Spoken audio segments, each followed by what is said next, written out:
پھر اگر یہ لوگ آپ کی بات قبول نہ کرے تو آپ جان لیجئے کہ یہ صرف اپنی خواہشات کی پیروی کرتے ہیں، اور اس سے زیادہ اور کون گمراہ ہوگا کہ جو اپنی خواہش نفس کی پیروی کرے بغیر اس کے کہ اللہ کی طرف سے کوئی دلیل ہو۔ بلا شبہ اللہ ایسے ظالم لوگوں کو ہدایت نہیں دیتا، اور ہم برابر ان کے پاس ہدایت کی باتیں بھیجتے رہیں تاکہ یہ نصیحت پکڑیں۔ جن لوگوں کو ہم نے اس سے پہلے کتاب دی تھی وہ اس پر ایمان لے آتے ہیں، اور جب ان کو قرآن پڑھ کر سنایا جاتا ہے تو کہتے ہیں ہم اس پر ایمان لے آئے، بے شک یہ حق ہے ہمارے رب کے طرف سے، اور ہم تو اس سے پہلے ہی فرما بردار تھے۔ ان لوگوں کو دگنا بدلہ دیا جائے گا کیونکہ وہ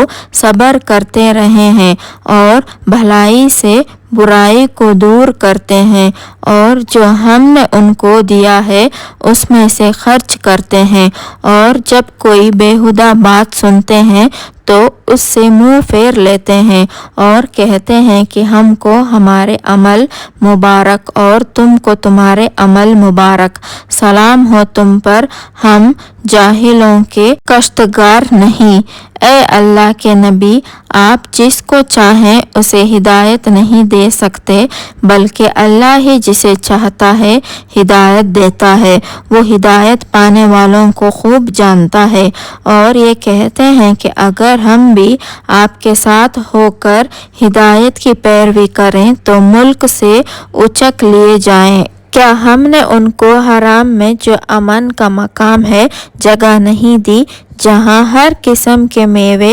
پہنچائے جاتے ہیں جو رزق کے طور پر ہمارے طرف سے ہے، لیکن اکثر لوگ نہیں جانتے۔ اور ہم نے بہت سی بستیوں کو ہلاک کر ڈالا ہے جو اپنی معیشت پر فخر کرتے تھے، وہ یہ ان کے مکانات ہیں جو ان کے بعد آباد ہی نہیں ہوئے مگر بہت کم، اور ہم ہی وارث رہیں۔ اور آپ کا رب بستیوں کو ہلاک نہیں کرتا جب تک ان کے بڑے شہر میں کوئی رسول نہیں بھیجتا جو ہماری آیتوں کو پڑھ پڑھ کر سنائے، اور ہم بستیوں کو ہلاک نہیں کرتے مگر اس حالت میں کہ وہاں کے باشندے ظالم ہوں۔ اور جو چیز تم کو دی گئی ہے وہ محض دنیا کی زندگی کا فائدہ ہے اور اس کی زینت ہے، اور جو اللہ کے پاس ہے وہ اس سے بہتر اور باقی رہنے والا ہے۔ کیا تم نہیں سمجھتے؟